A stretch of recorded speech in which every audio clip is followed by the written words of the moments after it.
Blessed be the name of the Lord. Lift up your hands and just appreciate the Lord for his faithfulness, for his goodness. You can tell him thank you for he deserves the glory.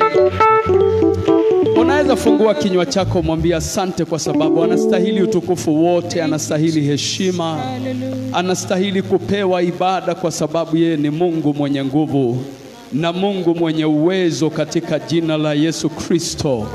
Tunakupenda Bwana, tunakuinua.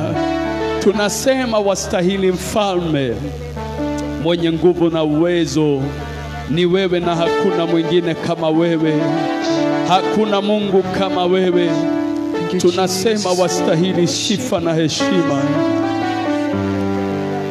Oh, wastahili mfalme wa wafalme. Jina lako litukuzwe. Mungu mwaminifu, Mungu mwenye nguvu. Thank you, Jehovah, because you are good. There is none like you, Jehovah God.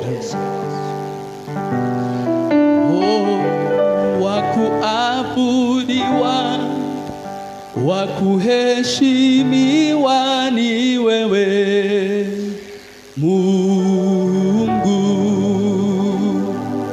wakupewa sifa na utukufu ni wewe Mungu, Mungu mwenye nguvu, wastahili heshima zote. Hakuna mwingine wa kulinganishwa na wewe, wakuabudiwa, wakuabudiwa, wakuheshimiwa ni wewe Mungu, wakupewa sifa na utukufu ni wewe Mungu, hakuna mwenye nguvu, wastahili heshima zote.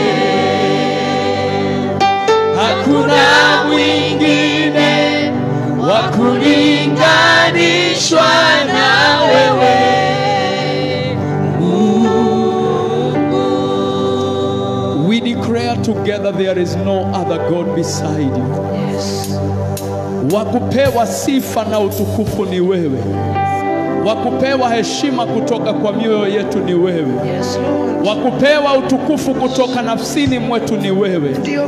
Hakuna hana hata kuweko mwingine kama wewe. Hakutawahi kuwa Mungu kama wewe. Hakutawahi kuwa mfalme kama wewe. Mwingi wa rehema, mwingi wa fadhili. Oh, twakupa sifa, twakupa utukufu Bwana. Somebody lift up your hands and just let your soul exalt the Lord. Let your soul exalt the name of the Lord. Let your soul join the fellowship of the Most High God. For sure he is God. Matendo ya ajabu ni yake. Matendo makubwa ni yake. Hakuna wakufanana na wewe Bwana. Hakuna wakulinganishwa na wewe Bwana. Hakuna wakupewa utukufu isipokuwa wewe. Pokea sifa zetu Bwana. Yes, Lord. Yeah.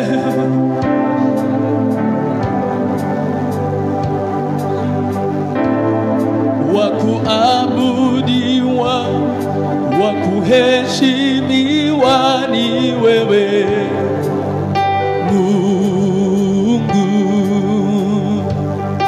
wakupewa sifa na utukufu ni wewe Mungu, Mungu mwenye nguvu, wastahili heshima zote. Hakuna mwingine wa kulinganishwa na wewe Mungu, wa kuabudiwa, wa kuheshimiwa ni wewe Mungu, wa kupewa sifa na utukufu ni wewe Mungu, Mungu mwenye nguvu, wastahili heshima zote. Hakuna mwingine wa kulinganishwa na wewe, wa kuabudiwa, wa kuheshimiwa ni wewe Mungu, wa kupewa sifa na utukufu ni wewe Mungu mwenye nguvu,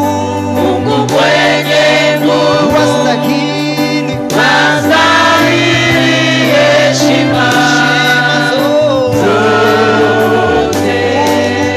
Mungu mwenye nguvu, wastahili heshima zote. Nani kama wewe?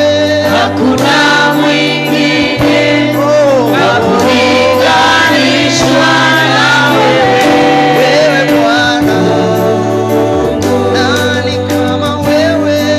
Hakuna mwingine wa kulinganishwa na wewe. Somebody lift up your hands and just tell him thank you, for he is God and he is worthy to receive the glory, to receive the honor and the praises, for he is worthy.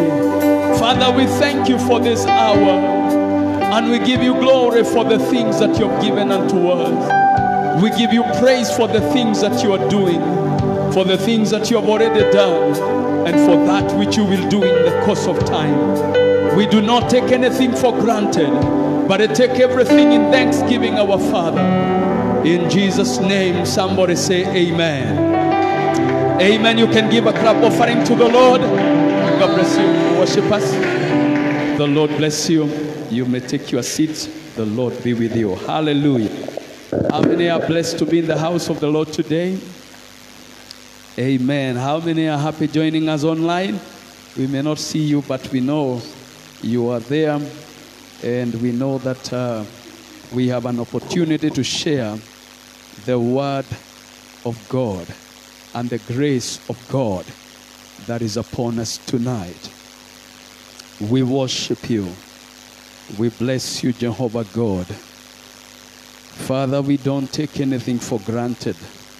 And all the glory we declare belongs unto you. Wewe ndiwe wa kupewa utukufu na sifa na heshima, kwa maana unastahili. Hallelujah.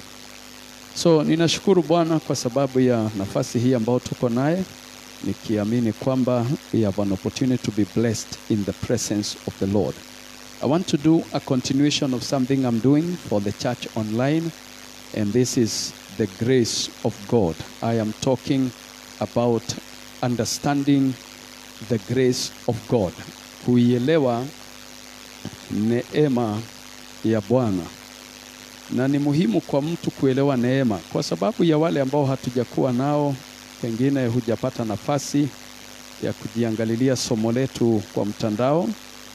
Nitasema kwamba kuna maneno matatu nimesema, 3 positions of grace, and 2 of them God is not comfortable with them. Amen. But there is one position that God is glorified in, and he is happy when a believer can find his position there. I said number one, lack of understanding of the grace is a position that angers God, that hurts God. Kutoelewa neema, kutojua neema. Na neema ni vizuri kila mtu kuelewa. Kuna mambo katika maisha yako itategemea neema. Kuna vitu katika maisha yako, they will be dependent on grace. Praise the name of the Lord. There are lines you will never cross until you understand grace. Bwana Yesu asifiwe.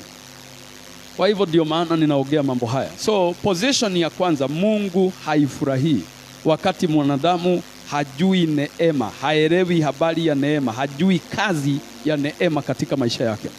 Position number 2 is the people who understand and live by the grace according to the word of God. Watu ambao, ama mtu ambaye anaielewa neema na anaishi kwa ile neema kulingana na mipaka ile imewekwa kwa neema. Hiyo position Mungu huipenda. Bwana asifiwe sana.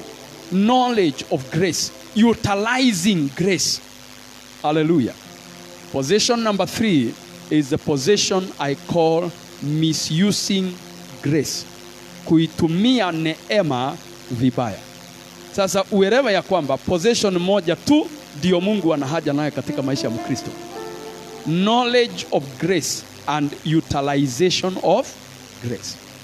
Uijue neema na kisha ufike eneo ambalo waitumia neema kama inavyostahili kutumika. Mungu anapenda pale. Lakini wakati mwingine kuna wale ambao hawajui neema, kwa hivyo hawaitumii neema. What are they? And I want you to understand this, and may God help you to understand fully. Grace is an advantage in the life of a person. Grace is an advantage. So mtu yeyote ambaye huielewa neema, there are advantages in his life.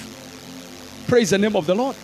So the day you know grace, the day you understand grace, the day you begin to walk in grace, you are in an advantaged position. You are in a vantage position. Bwana Yesu asifiwe. Wale ambao wanaelewa kidogo niseme historia ya Israeli, kuna vita katikati ya Israeli na Syria ambao haijawahi isha. There's a lot of commotion there almost on a daily basis. And one of the things they fight for is a place they call the Golan Heights. Wanasema hivi wale ambao ni wachanganuzi wa kivita, wa mambo ya kivita. Wanasema ukiwa the Golan Heights, you can clearly see Israel on the lower side, that is on the west or to the west. Praise the name of the Lord. Na kama uko katika ile tu milima ya Golan, you can clearly see Syria to the east. Bwana asifiwe sana. It is the highest point katika ile eneo. Kwa hivyo wanaita a vantage point. That is why Israel even today refuses to let go of the Golan Heights. Because wanasema kuwapatia hii ni kama kusema sisi wakikuja waweke vitu zao hapa watatuboma asubuhi, watatupiga sisi tukiamuka tutakuwa tumekufa. So wanasema hiyo hatuwezi achilia. And even today, okay, I'm not a pro or against whatever they do, that's none of my business. But I want to say this, they have refused, they have even annexed, wakaikata ile sehemu wakasema sasa hii ni sehemu yetu. Hata kama haikuwa yetu tutabidi tukae naye. Maana sisi tukiwa hapa sisi hatuwapigi. Lakini nyinyi mkikuja mtatupiga. I am trying to give you an idea of what I am calling an advantage. A vantage point. Mahali ambapo una kitu zaidi ya yule mwingine. Una nafasi ya mbele kabla adui yako hajaamuka. Umemuonea kwa bali kwa maana uko katika a vantage point. So grace gives advantage. Praise the name of the Lord. And therefore this is why I'm saying it is important for believers to understand the grace. Ili katika maisha, you begin not operating normally, but you operate kwingine by the grace of God. Praise the name of the Lord. In some areas in your life, you must understand that it is the grace that will give you the opportunity. Kuna mahali utafika kama vile nimeeleza watu wengi. Si makaratasi utatoa. Kuna watu wako na makaratasi beta kuliko yako. Kuna watu walisoma zaidi yako. Kuna watu ambao wamezaliwa katika familia tajiri kuliko zako. Kuna familia wako na connection zaidi kuliko zako. Amen. What do you say when some people in this world wamezaliwa? Sasa ukiongea habari ya watoto wa President Uhuru, do you think you are speaking from the same angle? Whether you have age, whether you have education, are you speaking from the same point? No, you can't. Huyu jamaa ametaguliwa na Jomo, amefuatwa na nani? Na Uhuru. Sasa yeye ako mtu wa tatu. Sasa huyu hata jina tu akitoa tu kitambulisho uone hapo kinaandikwa Kenyatta. Wewe unaweza ongea? Bwana asifiwe sana. Kuna askari mmoja alikuwa anafanya kazi. Sasa akiwa barabarani akasimamisha gari moja ilipitisha spidi kidogo. Aliposimamisha gari akaiambia iende kando. Si hapa ni Marekani. Alipoiambia iwekwe kando, they call it pull over. So he was pulled over. Alafu dereva akaambiwa teremsha kioo. Alipoteremsha kioo akakuta ni Billy Graham. The evangelist. Aliaga dunia this last year? Yes, I think so. So this guy akakuta ni nani yuko hapo? Billy Graham. Alipiga tu simu kwa mkubwa akasema saa iko mtu hapa nimesimamisha. Na alikuwa amepitisha speed. Anaitwa Billy Graham. Haiwezekani yako peke yake. Lazima iwe amebeba Yesu huko nyuma. Kwa sababu hakuna vile Billy Graham anaweza kuwa anajiendesha kwa sababu ninamjua ni mtu wa aina gani. Sasa aliambiwa wewe ni nini unangoja hapo? Umeshika Billy Graham, umweke hapo. Kwani wewe ni nani? Si umwambie aende hata kama alikuwa na makosa tu umwambie asirudie. Sasa kuna jina unaweza tokea nalo kwa sababu ya neema unapata kitu ambacho haukustahili kupata. Jina la Bwana libarikiwe. Bwana Yesu asifiwe. Wewe unafikiri ni watu wangapi? Si kuna ndugu mwingine alikuwa anatisha wadugu wengine kwa sababu alikuwa close to the pastor. Sasa anakaa na yule pastor, anakaa hata fellowship ikiendelea unaona ameenda amenongonezea pastor. Sasa watu hawakuwa wanajua ni mjanja, anateka advantage ya watu kwa sababu alitumia jina la pastor. Sasa akitaka kukunyamazisha anakuambia pastor aliniambia. Sasa kama pastor alisema wewe utaongea? Amen. Mnasikianga cases za impersonation. Impersonation ni ile mtu anachukua jina ambalo sio lake. Kuna jamaa moja alikuwa Nairobi miaka ya kitambo kidogo. Wale wadogo hawezi kuwa walisoma hii story. Alikuwa anatembea ameweka brush ya viatu hapa. Na akona sweater na uniform kama ya polisi kabisa. Lakini kofia hakuwahi kuwa naye, lakini alikuwa na nini? Na brush anaweka hapa. Sasa wewe hata wewe ukiangalia si unaona pamefura. Jamaa akikusimamisha utaenda mahali. Unasimama tu immediately. Inaitwa impersonation. Ana take the name of the police. Na ni watu wengi alikulia pesa. Ni watu wengi alinyang'anya kwa sababu ni polisi ni ofisa wa polisi amenisimamisha kwa njia. Praise the name of the Lord. So I want you to understand about grace. Grace ni hiyo inaweza fanya kazi hata kwa muhalifu. Glory be to God. Ni watu wangapi hata wamefake makaratasi wakasign signature ya mtu na ni forgery. Amen. Wanakulia hiyo maisha yao yote. Grace. I want you to understand grace by the word of God. Praise the name of the Lord. So grace, we have said this many times, is unmerited favor. And grace is an unmerited favor. Unmerited favor, the word unmerited is 3 words. Merit. ED, you understand it. Praise the name of the Lord. I'm not a very good Englishman. Those are 3 words. So, merit. All right? Merit is what you worked for. Merit ni kama kwa mfano ulisoma. Tukiongea habari ya engineering, wewe ni engineer maana ulienda shule. Lakini hii dunia kuna watu wamefanya vitu vikubwa vya engineering na hawakuwahi enda wapi? Hiyo ndio inaitwa unmerited. Grace. Hallelujah. You cannot tell. Nyinyi mmeona hata watu wakionyeshwa kwa TV watu waliojaribu kutengeneza ndege na unasikia aliangukia class ngapi? Class 6. Lakini anang'ang'ana mpaka anauda kadege na kanaruka kidogo. Ni vile hakaedi vizuri. Inaitwa favor, grace. unmerited.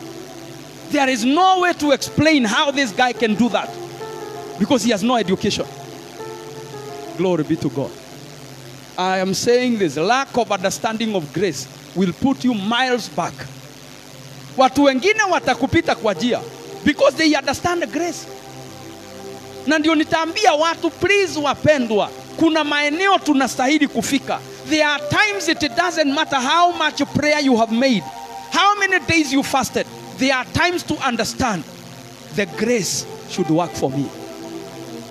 Am I talking to somebody? Kwa sababu kuna mashetani itakutisha wewe hujafuga hivi karibuni. Lakini kuna wakati ambao sasa nilikuwa mgonjwa miezi 3. Ningefuga siku gani? Na nilikuwa nakunywa madawa inahitaji nikule kwanza wengine nililala kwa kitanda ya hospitali. Sasa utaniambia ni kwanza nifunge alafu sasa nigojeke. You understand what I'm talking about? So there are demons that will try to silence you because of some this and that. Praise the name of the Lord. Ndio niliingia kwa dhambi, sikatai niliingia kwa dhambi. Lakini hiyo ni historia yangu. Unataka nifanye nini? So there are demons ambao zitajaribu kukunyamazisha on the basis of who you are, on merit. Somebody say amen. Demons that will try to stop you on merit. Hauna karatasi, hauna nini. Lakini ni vizuri mtu aelewe. Kuna maeneo sitaingia kwa vile makaratasi inanikubali. Kwa vile mtu fulani amesema nipate njia, nitaingia kwa sababu there is the grace of God. Lift up your hand and say, oh God, give me understanding concerning grace. Hallelujah. For there are places you must come to where you operate by grace. You live by grace. You walk by grace. You understand it is not on merit. Praise the name of the Lord. And I want to tell you this. Grace just requires faith to unlock. Tutaongea hiyo in a short while. Bwana Yesu asifiwe. Lakini nataka Mungu akusaidie uelewe hii neema na vile inavyo operate katika maisha ya mtu. Neema pia tunaweza ongezea hili neno. It is what you receive without deserving. Receiving without deserving, or undeserved favor. Undeserved. You know, you don't. Yani, sasa Waswahili mtabidi tu Mungu atawasaidia na huko mbele. Just understand what I'm talking about. Undeserved, you don't deserve. Praise the name of the Lord. You have no reason to be accorded that, but you are still accorded. That is grace. Praise the name of the Lord. And I want you to hear me, and hear me well. If you understand the grace, you will receive things you do not deserve to receive. You will walk into places you don't deserve to walk into. You will get to where you don't deserve. Praise the name of the Lord. Do you understand this word? I don't deserve. Si kustahili Kiswahili. Si kufaa nipewe, lakini itabidi nipewe. Kwa sababu ya nini? Neema. Lakini usipoielewa neema, utaishi vitu vyote ni kufanyia kazi. Vitu vyote. Wakati Adam alianguka, tulianguka naye. Na akaambiwa na Mungu kutoka leo, mwanaume atakula nini? Jasho lake. Bwana asifiwe sana. Lakini hilo ndilo neno watu wengi wameshikilia. Mtu akule nini? Jasho yake. Kwa hivyo unakuta watu wengi lazima kuwe na jasho ili tukule. Lazima kuwe na jasho ili mtu afanikiwe. And by that one, by the way, don't misunderstand grace. Praise the name of the Lord. Grace does not negate your responsibilities. Grace does not take away your responsibilities. Huwezi kosa kwenda bafu kwa sababu ya neema. Tunaelewana wapendwa? Utanuka, utatoa uvundo, watu watashangaa kama wewe ni nguruwe ama ni mtu. Kwa hivyo kwenda bafu, unaamuka, unaoweka maji, unaoga. Neema haiwezi kukuosha uchafu hii ya vumbi na jasho. Okay. Bwana asifiwe. Unajua ndio maana nakuambia uelewe neema. Grace does not negate your responsibility. But it is good also to understand that there are areas I must understand even without the necessity of doing what I am supposed to do. I can access the blessings of God. Naweza zifikia baraka zile nimewekewa kwa sababu ya neema ya Mungu. Neema ya Bwana inaniruhusu nifikie vitu ambazo I know I do not deserve. Si kufaa nipewe, si kustahili. Jambo lingine ni kwamba it is the occasion or given occasion to receive what you have not worked for. Grace is being given the occasion to receive what you have not worked for. Haukufanyia kazi. Bwana Yesu atukuzwe. Na wapendwa, Mungu awasaidie kuelewa mambo haya ambao nakufundisha. Kuna mama mmoja ambaye alikuja kwa Yesu. Amen. Alipokuja kwa Yesu, wacha nikusomee hili neno kwa sababu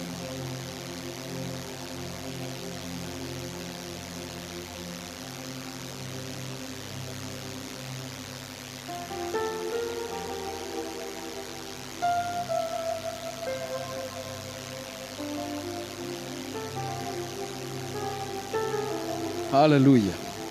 Angalia katika Matthew 15 kwa sababu nataka hili neno lifike kwako. Kuna mama alikuja kwa Yesu kwa sababu ana tatizo. Tuanzie verse 21 for the sake of the background. Then Jesus went there and departed from there and departed into the coasts of Tyre and Sidon. And behold, a woman of Canaan came out of the same coast and cried unto him, saying, Have mercy on me, O Lord, you son of David, my daughter. You son of David, my daughter is grievously vexed with the devil. But he answered her not a word.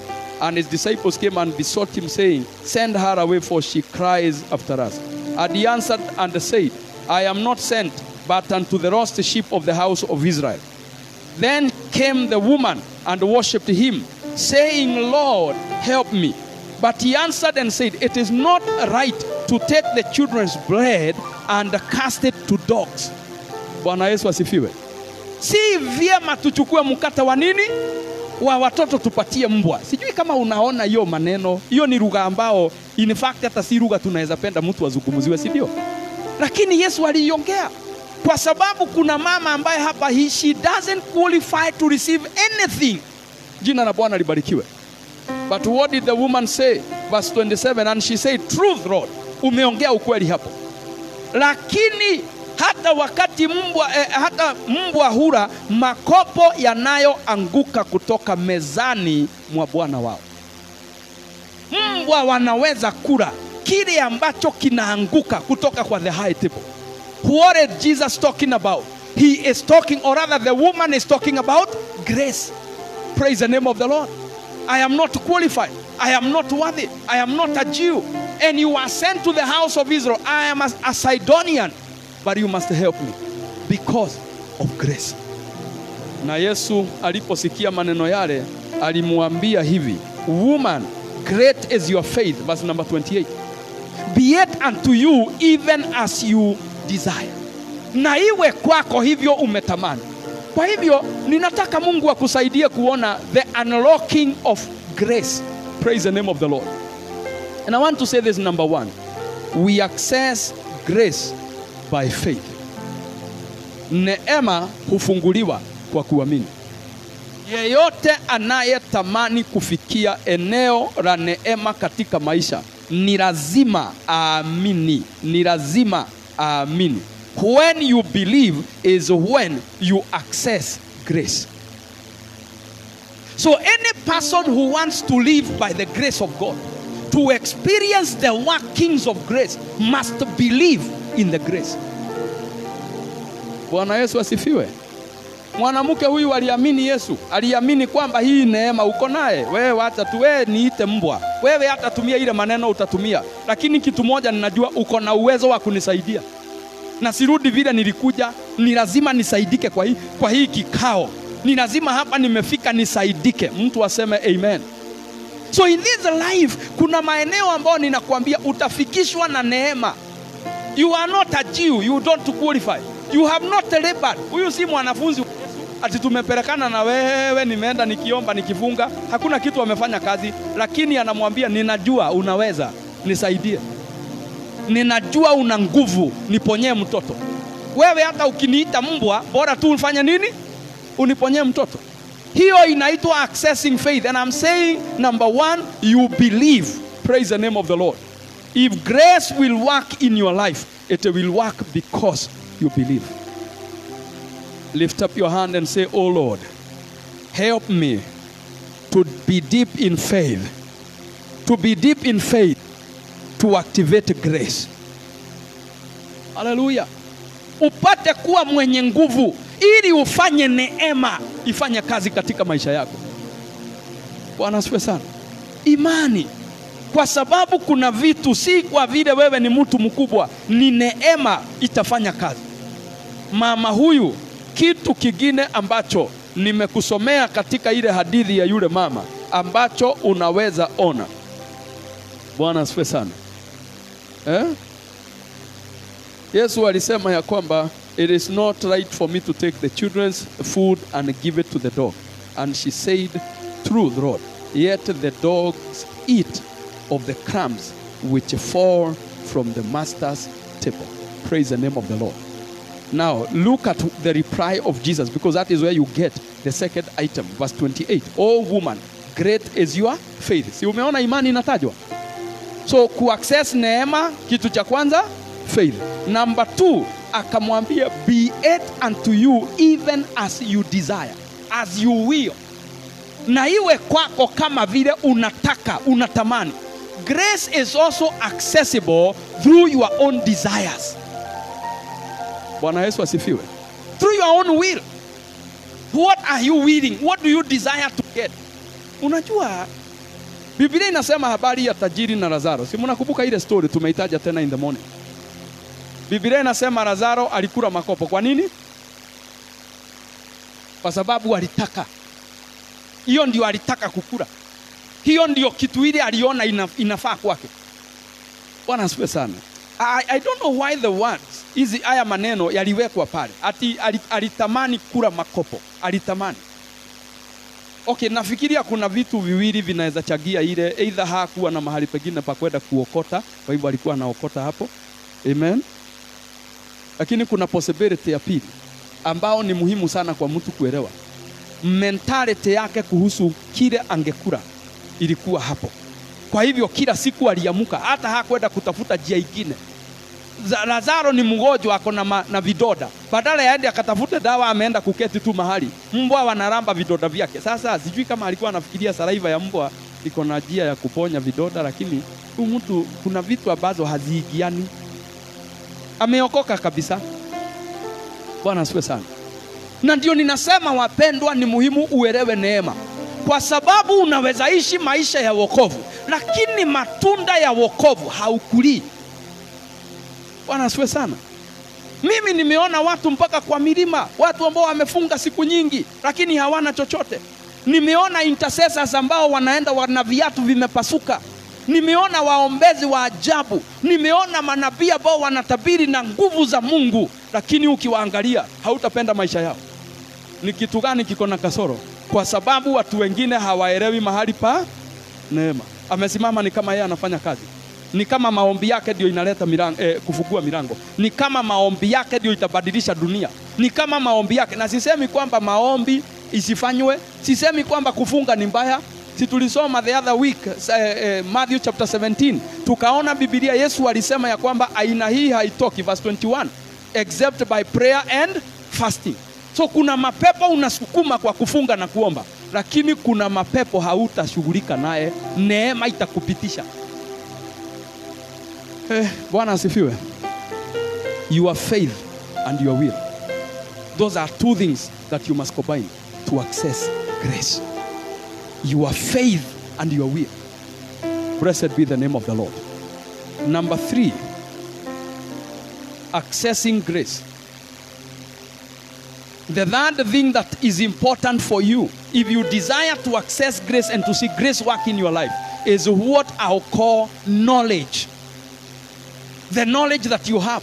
Unajua nini kuihusu neema? What do you understand? And this is why we are standing. So that you begin to understand what do I, you know, grace inafanya kazi namna gani. Grace, and I will repeat myself, it's unmerited favor. Ni kupewa kitu ambacho hauna merit ya kupewa. Bwana Yesu asifiwe. Ni kuweza kushona nguo na hujawahi kanyanga sharahani hata siku moja. Ni siku yako ya kwanza. Uikanyange, ukate material, ushone nguo na hakuna mtu alikuonyesha. Hiyo inaitwa neema. Bwana Yesu asifiwe. Neema ni kuendesha gari na hujawahi endesha ingine. Haujawahi fundishwa. Hata hujawahi ona ikiendeshwa. Lakini somehow you clicked and you are able to drive. That is called grace. Unmerited. You are not schooled. So faith, will. Number 3, knowledge. It gives you access into grace. Na kama utaifikia neema, hizi vitu tatu lazima ziingie katika moyo wako. Lazima ufike sehemu ambao ni kuamini, unaamini ya kwamba Mungu, mimi kutakuwa na njia. Hao njia itapatikana, mimi sijui. Mimi sielewi mtu upita namna gani akapata njia. Praise the name of the Lord.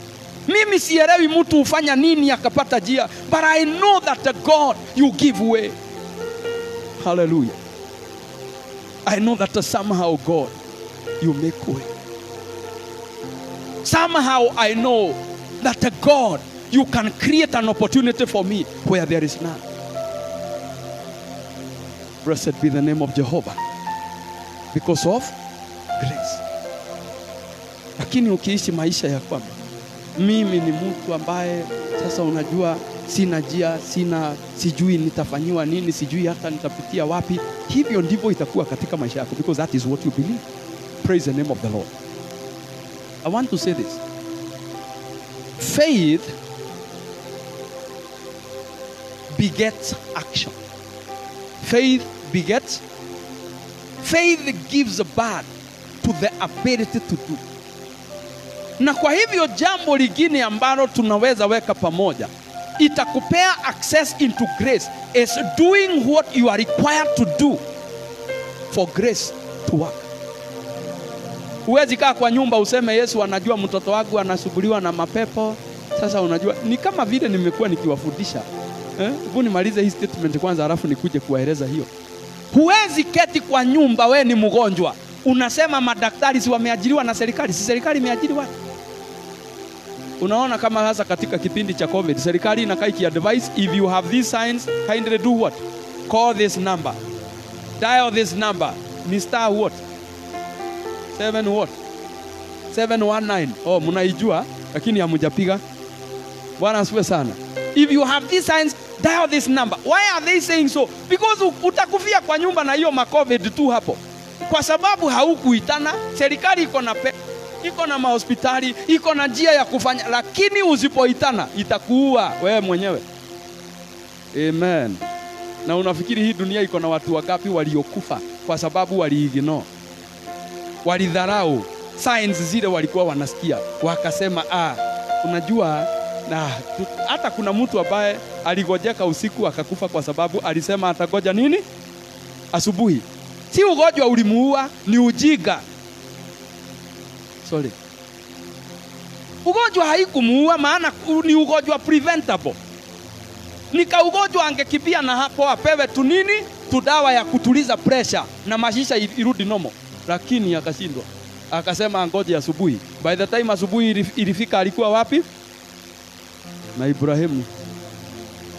Ndio huwa anawaambia kuna watu hufika mbinguni wanaulizwa niki nani amekuita? Wanasema nimesikia kama nimeitwa. Wanaambiwa hakuna mtu alikuwa amekuita, hii ni ya kujileta. Sasa tuachane, nilikuwa nawaambia hivi. Biblia inasema kuna mtu mgonjwa katikati yenu. Biblia inasema afanye nini? Awaite wazee wa kanisa waje wamuombe. Kaa na huko kwa nyumba, ngojeka. Haupigi simu, hausemi, lakini utasikia mtu akicomplain kanisa watu hawana upendo, hawaangaliani. Ukiangalia mtu na umwangalie, umwambie nimekuangalilia hapa. Nimekuangalilia hapa. Ukigojeka ukiwa na huko usipotuita tutajuaje? Na Biblia haijatupea madeti ya kuja tukizunguka tukiuliza uko mgonjwa? Sister uko sawa? Brother, are you okay? Biblia haijanipea hiyo nafasi. Na kwa hivyo kuna watu hata huchukia wachungaji na viongozi wa kanisa bure. Nasema hii kanisa hata sijui viongozi hawa na operate namna gani, kuna kimenyano. Nasikianga wanaendaga kwa fulani. Sasa mtu akikaa anapigia pastor simu anamwambia, "Oi pastor, kwani ulikataa kutembea? Kwani siku hizi pastor uliona kabisa, si ukuje tu hata upitie, si ukuje tu hata useme neno." Sasa huyu ameitana ako na imani ya kuitikwa. Wewe kaa hapo tu kwako. Ukisema huyu pastor. Bwana asifiwe. Na niwaambia hata kuna watu walihama kanisa kwa sababu hiyo kanisa haina upendo. Hakuna kanisa huwa na upendo. Mtu akupendwa hujipendekeza. Haujasoma Biblia katika kitabu cha Proverbs inasema mwenye kupendwa lazima aonyeshe gharama ya kupendwa. Iko katika Proverbs. Lakini sasa wewe unakaa tu hivyo, unataka upendwe, uonwe, ushughulikiwe, usaidiwe. Hiyo kanisa hata sijui mtu anakufiwa na hawezi pewa kitu. Ulipokufiwa ulituambia. Sasa kwani tutakuja tukiulizia mtu kama amekufiwa? Hata wewe tukikuja kwako kesho turauke mapema tukuje watu wawili noga we mokwire umekufiwa. Si utasema hawa watu na Kikuyu ni ile guthetha. Nimeambia guthetha. Hawa watu wameanza kuchokoza kifo kikuje kwako. Sidwe pepo baya. Sasa hatuwezi kuja tukiuliza kama umekufiwa. Siku ile kuna mtu ameaga kwenu. Let somebody know. Kuna tendo linaloachilia nini? Neema. Bwana asifiwe sana. Mama akatoka kwake, akaenda mpaka barabarani, akamkuta Yesu akamwambia, "Nisaidie, mwanangu anateswa na pepo." Tendo lile ndilo lilizaa neema kutoka. Sasa wewe ni tendo gani umetenda linalo ruhusu neema ifanye kazi katika maisha yako? Glory be to God. So let people understand there is a place of grace, but grace is provoked. Grace is under provoking grace, number 1, because of your faith. Number 2, because of what you desire. Number 3, because of your tumesema nini? Knowledge. Ufahamu, unajua nini? What you know. Vitu zile unajua. And I want to say this, knowledge should even come at the top, because it is knowledge that makes you believe. Praise the name of the Lord. So when you know, you believe, you desire, and above everything else, you do what you are supposed to do. Fanya kitu, neema ifanye kazi katika maisha yako.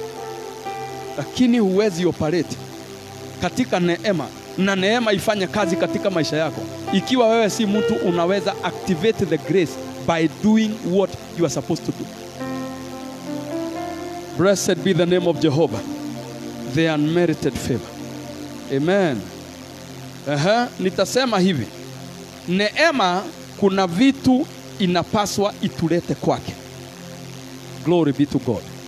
Hebu tuangalie maandiko kidogo ambao yatatusaidia. Maandiko mawili matatu ambao yatakusaidia kuhusu nini? Neema hii. Kuna maneno sana, Paulo aliandika sana habari ya neema, grace. Praise the name of the Lord. Wacha tuangalie vile Paulo alisema sana habari ya neema. Romans chapter 1 verse number 5. By whom we have received grace and apostleship. Paulo anasema kwake Kristo, kupitia Kristo tumepokea neema. Kwa hivyo nataka mtu kwanza aelewe grace is through Christ. John chapter number 1 and verse number 17. Grace came through Christ. Neema ilikuja kupitia nani? Kristo.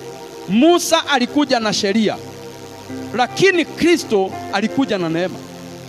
Na hivyo ni kusema ya kwamba ikawaje sheria ya Musa tunaijua, mambo ya Musa tunajua, lakini pia tuelewe ya kwamba kuna kitu Yesu alileta kigeni.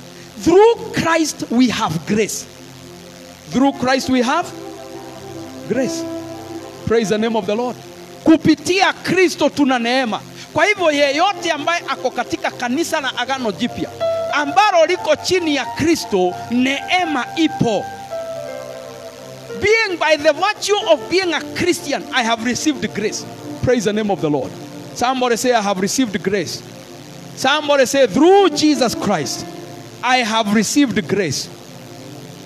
Kwa hivyo ni kusema mimi kama nimeamini Kristo, niko na nini? Na neema. Kama niko na Kristo, niko na neema. Kama niko ndani ya Kristo, nina neema. Na neema hiyo inastahili ifanye kazi. Jina la Bwana libarikiwe. So let's move on because ni lazima tufikie mambo mengine ambayo yatatusaidia. Kwa hivyo anasema through Christ we have received grace and apostleship. Vitu zile tumepata kupitia nini? Hiyo neema. Praise the name of the Lord. Angalia Romans 3 verse 24. Being justified freely by grace or by his grace. Tumepata nini? Kufanywa haki kupitia neema. Grace is what has justified our lives, has justified our cause. Na hii nataka kusema hasa wale ambao tulikuwa wenye dhambi, tulifanya vitu ambazo hazikubali msamaha. Amen. Unajua kuna vitu hii dunia ukifanya ni vizito kuliko vile vingine. Ukiua mtu, wewe si sawa na mtu yule aligonga mtu kofi. Hamuko the same level. Amen. Mwenye alikuwa mzinzi na mwenye aliishi maisha matakatifu, we are not the same. Kuna vitu wakati mtu amefanya vinakufungulia milango mingine ya kuteswa, milango mingine ya kusubuliwa na mashetani. But it is good for us to understand by grace we are justified. Hallelujah. Mimi sikuwa na haki yoyote, lakini kwa sababu ya neema nimepewa kuwa na haki. Na ndio nimewaambia kuna necessity ya kujua neema ili uoperate by grace. Praise the name of the Lord.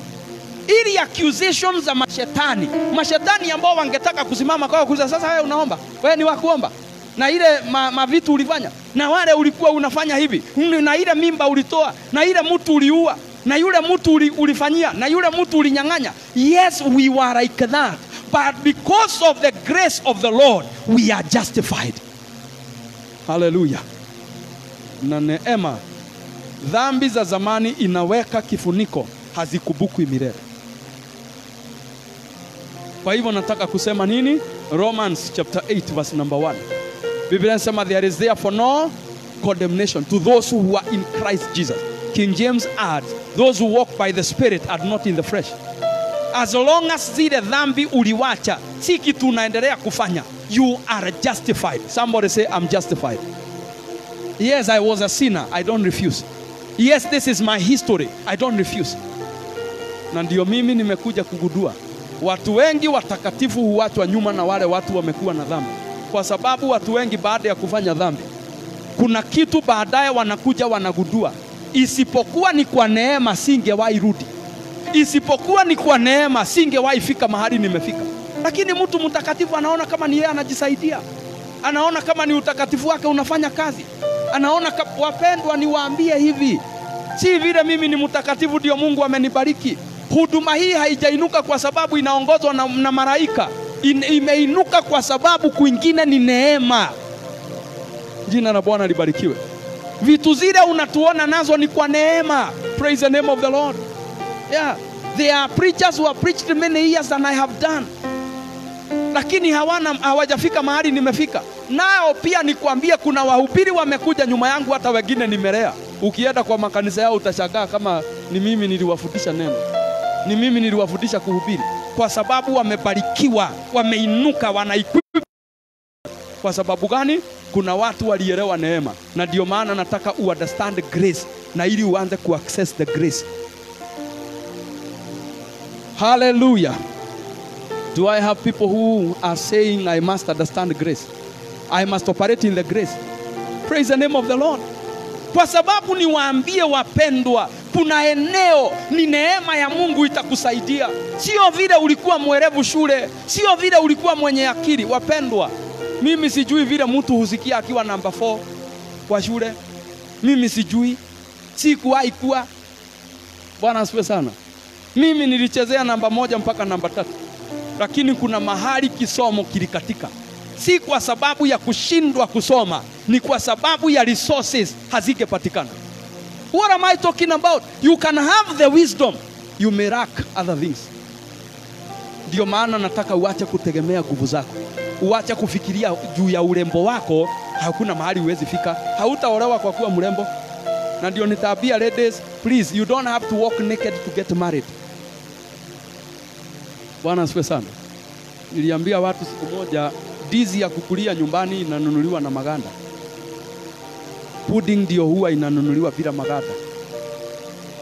So kama unataka kuwa pudding, chakula ya kuteremsha ile ingine, kaa uchi. Utakuliwa barabarani. Lakini kama wewe ni ndizi ya kupikia nyumbani na kukulia nyumbani, enda ukiwa na nguo. Tuachana na hiyo, maana hata wadada wamenyamaza. Sio nyinyi na Ongereza, ni hawa wanasikiza online. Bwana asifiwe sana. Sasa unakuta mtu si urembo utafanya uolewe. Kuna mahali ambapo unapaswa uelewe the grace of God. Hallelujah. Na ndio maana katika hii life unaweza kuta mtu ameolewa mpaka unashindwa alichaguliwa na kriteria gani. Mpaka unashindwa kaeno brother egegwate. Hii tugu kwani kuna ujinga mingi aje. Lakini ni kwa sababu kuna mtu ameamini neema. Aliamini ya kwamba Mungu anaweza nitengenezea njia. Praise the name of the Lord. Kuna wandugu wameishi miaka mingi, walikuwa na pesa, walikuwa na opportunity, hawafanyi maharusi, hawafanyi doa. Kwa sababu wanaona, we nilete mtu alafu aanze kunisubua. Alafu tuanze, sasa anakaa hivyo. Kuna ndugu hana kitu, hata pesa ya suti ni kupewa. Kiatu alipewa ya siku hiyo, alafu arudishe mata baada ya harusi. Ndio unakutana na ndugu baada ya harusi ako vile vile alikuwa beleni, lakini yako na mke. Naye mwingine unaona huku na masuti na tai ingine inanyongagwa alafu inainuliwa. Mumewaona hao? Majamaa wengine perfectionists, wengine huvaa tu trousers tu very tight. Unawaonanga tu na tu viatu fane na kunyoa nywele maajabu ajabu, lakini ndugu ni single na ako 42. Kwa sababu kuna kitu haelewi, kuna access hajapewa. Blessed be the name of the Lord. Sasa mimi nataka muone mambo haya.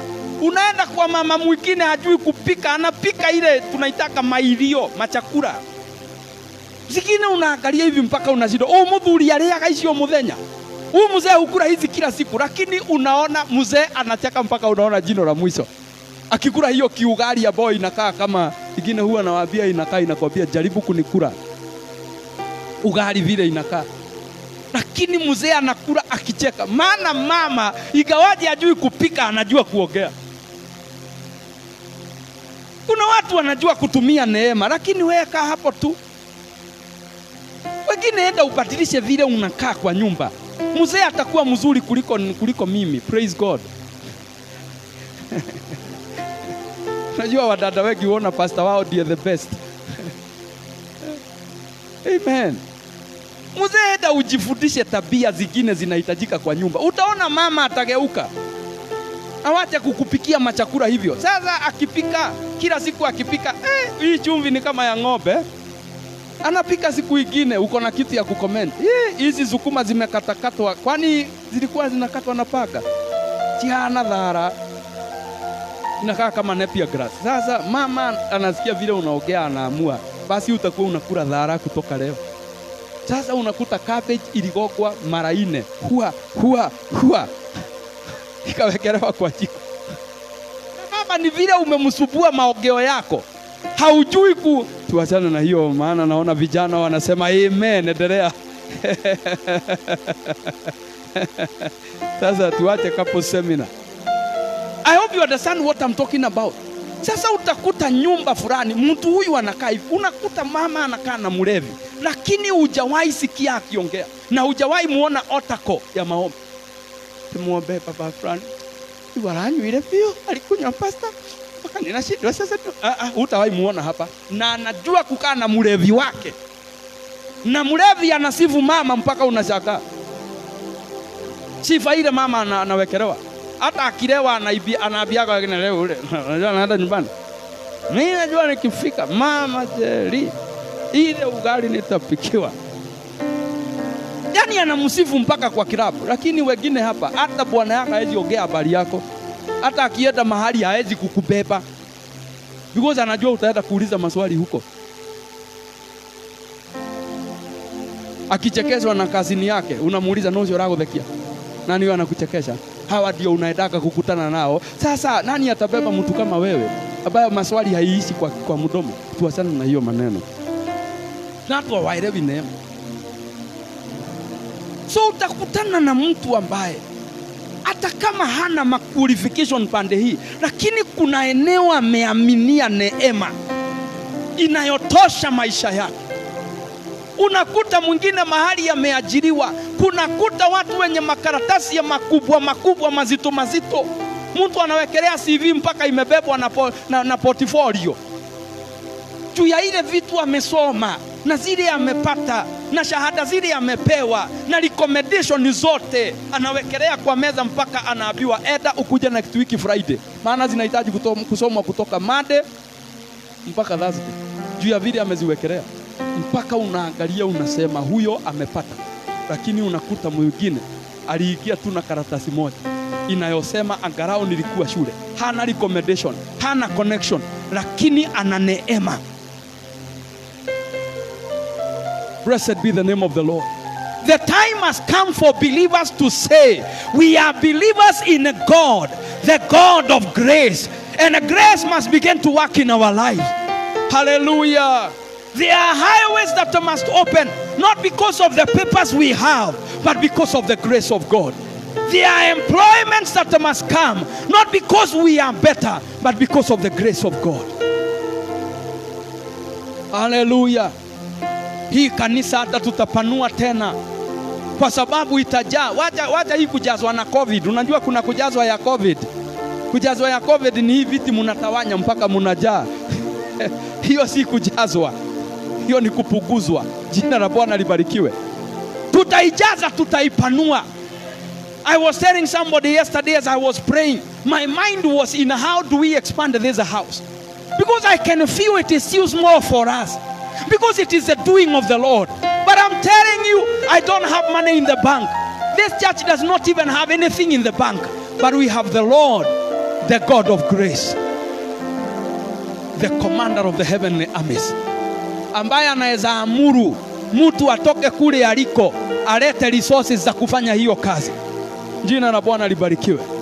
Mahali umeketi, by the end of the year patakuwa pamebadilika.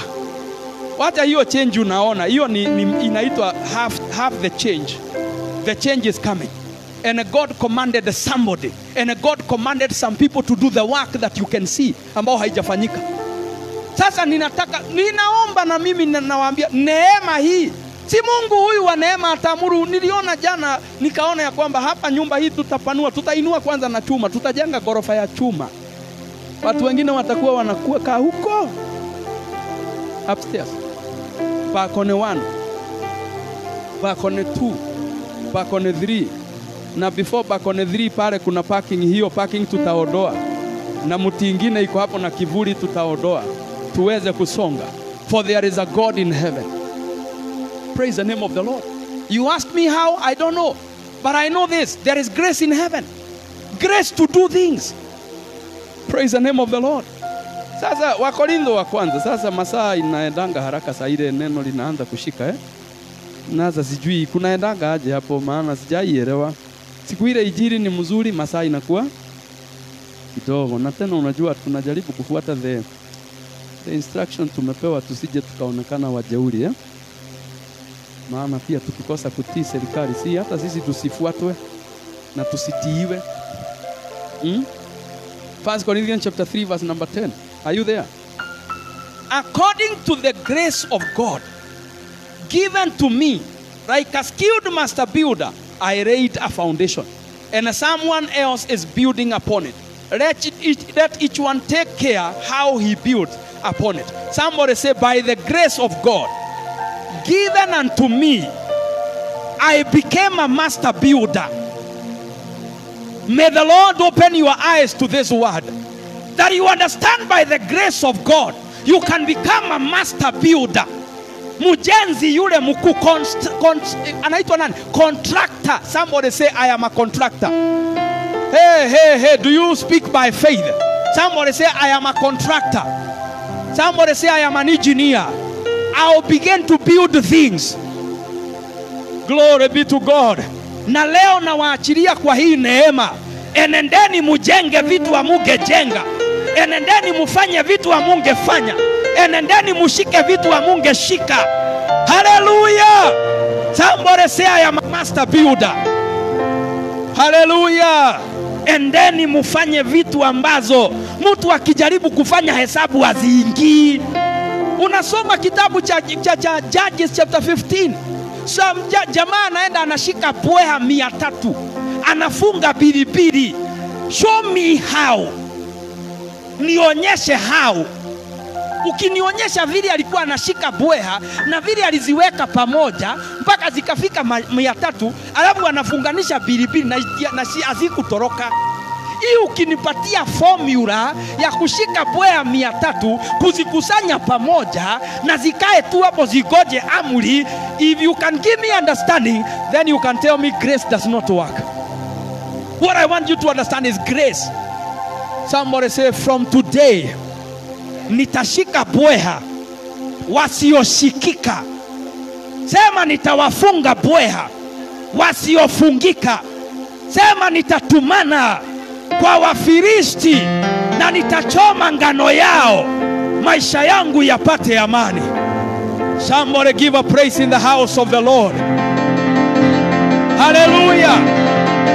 Understand grace, because that is the only way you can explain grace. Mtu anawezaje shika bweha 300? Mimi wapendwa, nilisoma hapo juzi nikachanganyikiwa. Hata kama nimesoma hata nimehubiri, nikachanganyikiwa, nikajiuliza bwe 300 zimekaa pamoja.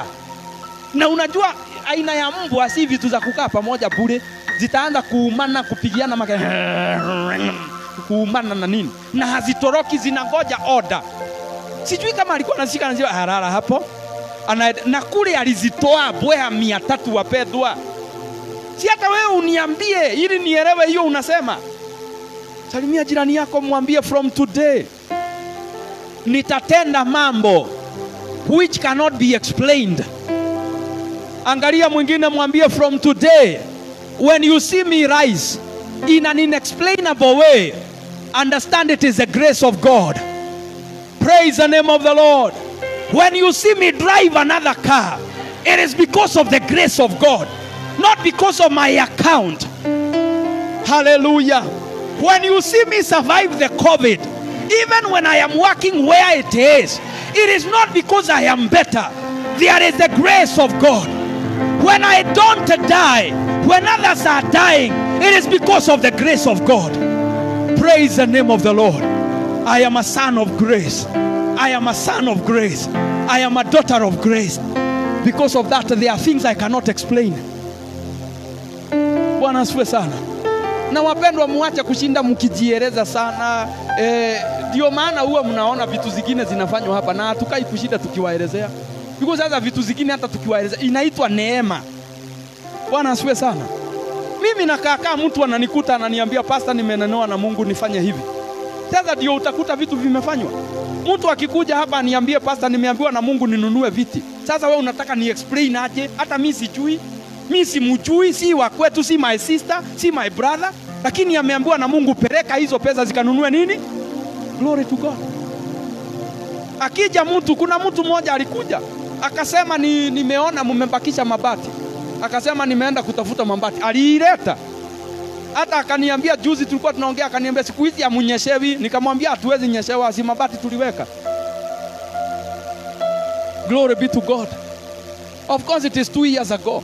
But I want you to understand what I'm talking about. There are things inexplainable. Mtu mmoja alikuja kwa hii kanisa kutembea. Alipokuja, hata sio sasa, saa hii tumebarikiwa. Alipokuja hapa, alienda akauliza aliyekuwa amemleta, huyo pasta hukula nini? Na ana survive aje? Because kulikana na yeye watu wale alikuta wakati huo. Ile mjengo alikuta wakati huo, si hii ninawaambia ni kale kama mjengo ya zamani. Sasa alipoangalia alishindwa, how does he survive? How does he make it with the family? How does his children get education? But I usually tell people, there are things I cannot explain. You ask me how I operate, I don't know. There is a grace of God. Bwana asifiwe sana. Na wapendwa, na wafundisha hizi vitu na ninaongeanga testimony zangu juu yenu, mbele zenu, ili moyo wako uanze kubadilika. Be like me. Follow the grace that I follow. Praise the name of the Lord. Na mimi kuna neema kubwa, neema 2-3 nafuata na huko. Neema hizo zimenifundisha it is possible. Maana hawa ni watu ninajua, tulianzana na wao, nikawaona Mungu akiwainua, nikawaona Mungu akiwapadisha. Kwa hivyo hata katika moyo wangu nikasema, aya, kama huyu alipita, hata mimi nitapita. Na wewe nataka unifuate na hii neema nimefuata. Na uamini kama neema imefanya kazi kwa Kirago, inaweza fanya kazi kwangu. Kama neema imefanya kazi kwa huyu mtu wa Mungu, inaweza fanya kazi kwangu. Praise the name of the Lord. You know, recently kuna mambo Mungu ameanza kunielekeza. Na kuna watu ambao mko kwa hii nyumba, Mungu anataka mfungue congregations na nyinyi mtakuwa pastors. Me, I don't know who I'm talking to. I don't know whom I'm speaking to. But there are people whom God is telling me they will be pastors from this house. Wataenda kufungua makanisa. Please don't open the church ati ugoje mpaka sijui upate support. Bwana asifiwe sana. You want to become one of them? You are okay. Tosha. Bwana asifiwe. Kwanza uko na washirika wawili. Wewe unaanza mbele. Wewe unaanza ukiwa mbele, uko na wawili. Sasa wengine tulianza peke yetu. Unaenda mahali ni wewe. Kanisa ikikosa kuingia mshirika ni wewe peke yako. Lakini kuna kitu inaitwa neema. Neema ambayo inaleta watu, neema ambayo inaleta resources. Jina la Bwana libarikiwe. Nakumbuka hata wakati moja neema ile ilikuweko, ilifanya mama ameketi hapa tununulie darama. Sijui kama ilikuwa moja ama ilikuwa 2. Haleluya. Neema iliyokuweko. Drum. Tumezitoaka sana drum. Na sio season ile ya darama. Unajua kuna miaka ile tuliokoka ile ya drum. Tulikuwa tunapiga tukiruka. Sasa hii ni season ya keyboard. Halafu mko na drum. Hata mtu anakuja kwa hiyo kanisa harudi tena. Vile amewaangalia hivi anaona gai. Hawa. Bwana asifiwe sana. Unajua wengine hamtaelewa vile nasema kuwa na kanisa alafu kila saa iko matangazo ya pesa. Bwana asifiwe. Tubaki baada ya ibada, maana leo ndio tunalipa. Haya, siku hiyo ingine Bwana asifiwe. Watu wasiende na haraka, maana leo ndio yani kila Sunday mpaka unakuta watu wengine hawakuji. Because wanajua hata Sunday hiyo ingine tutadaiwa. Hata si kama ni kutoa, ni kudaiwa. Bwana asifiwe sana. Unakuta mpaka miwa imepakiwa pale nyuma, dizi 3, makorofia imepangwa pale. Maana mkimaliza ibada mtauziwa vitu, pesa itoke. But there is grace. There is laboring and there is grace. Ufanye kazi. Sisemi kwamba hatufanyi kazi. Tunafanya. We walk, we preach. Praise the name of the Lord. By the way, I told you, and I thank God. Na Mungu wabariki wengine ambao watu wengine wanatutazama online. Nitawaambia hivi vitu zingine ambazo mtaona huku ndio ninawaambia you cannot explain. Bwana asifiwe sana. We have a camera ambao itakuwa hapa inafanya kazi hii ambao unaona tunafanya. It is already in the house. Hata leo tungeitumia ni vile hatukukumbuka kuweka charge, kwa hivyo ikakaa hivyo. Bwana asifiwe sana. And then in a few weeks or probably in a few days kutakuwa na connection nzuri hapa. Mtu alipewa mzigo wa kutufanyia connection ya nini? Ya internet hapa. Blessed be the name of the Lord. You want me to explain? I don't know. Maana mimi siwajui. Jina la Bwana libarikiwe. Wengine siwajui. Mmoja ambaye alisaidiwa na Mungu akanunua kamera, hayuko hata katika hii nchi. Mimi sijai kutana na yeye face to face. Yeye aliniambia mimi nakuona tu kwa mitandao. Jina la Bwana libarikiwe. Ndio niliwaambia hii ya mtandao hakuna kumaliza. Maana kuna watu nahubiria. Mwingine jana aliniambia yeye hunitazama kutoka wapi? Thailand. Praise the name of the Lord. Kwao ni usiku sasa, lakini anatazama. Ni nini ambao ninaongea? You tell me. I don't know how God gathers people. I don't know. Hata wewe kule ulitoka ukija hapa, hiyo ndio inaitwa neema. Bwana asifiwe sana. Mwingine akanikuta shule, nikamkuta shule. Mwingine nikamkuta wapi? Kule alikuwa. Wengine sijui uliletwa hapa aje. uliikia aje, mimi hata sijui.